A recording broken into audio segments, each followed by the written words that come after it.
Down here where it says in verse 30, Proverbs chapter 8, verse 30, you'll see it has the words, Ve'heyeh eslo amon.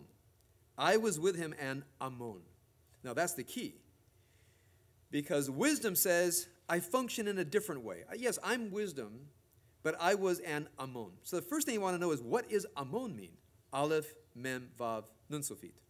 What word is it similar to, by the way? Amen, which means certainty. It is true. What other word? Emunah, faith or belief. Etymologically, what's that? Oman, that's where they headed here, an artisan. But first, before we get to artisan, I want you to understand, this is the same root as amen, it is true. Emet, truth. Emunah, faith or belief. That's all inside this shoresh, this Hebrew word root, aleph, mem, nun. Okay, so now they get to this interpretation. Amon is an artisan, uman. The Torah declares, now what have they done?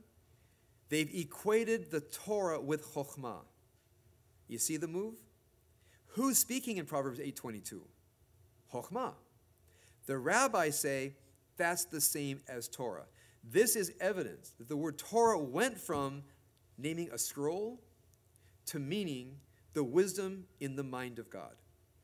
So this is this worldly incarnation of the mind of God. It's an earthly projection of the spiritual mind of God. Another word for it is the logos. This is the law. There's a logos in the mind of God, and the logos that is projected down into our realm so human beings can have a relationship with it. What's inside the logos? Narratives that we must know and laws that we must obey. Where do we find the word logos appearing in Christianity? Which gospel? Gospel of John. Where there's a logos in the mind of God, and the logos becomes flesh. The idea that the law in the mind of God comes into earth is a Jewish idea. We can see it right here in Bereshit Rabbah. In Christianity, it's an incarnation of blood, flesh, and bones. In the Jewish tradition, it's a text.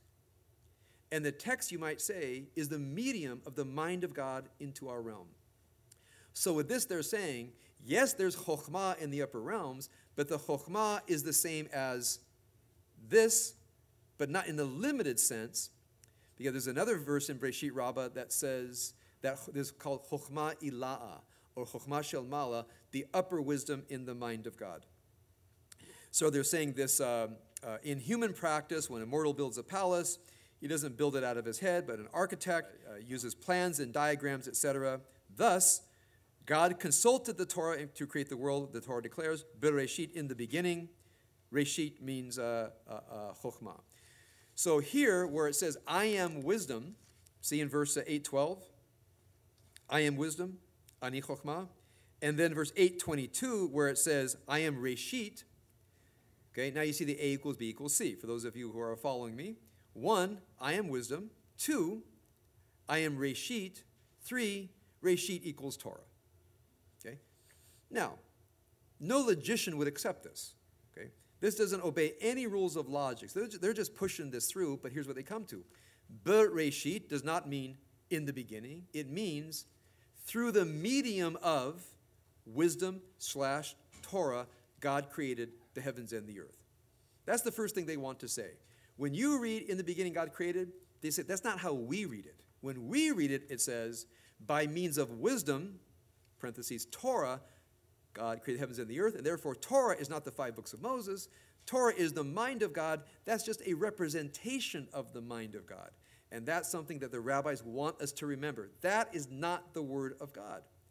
That is symbolic of the Word of God. It's a medium for the Word of God, not the very Word of God, because the rabbis deconstruct the text so often that they see you might say, the words of the Torah as dynamic plasticity. It can be moldable according to the insights of the rabbis. So that's the first thing I wanted to show you.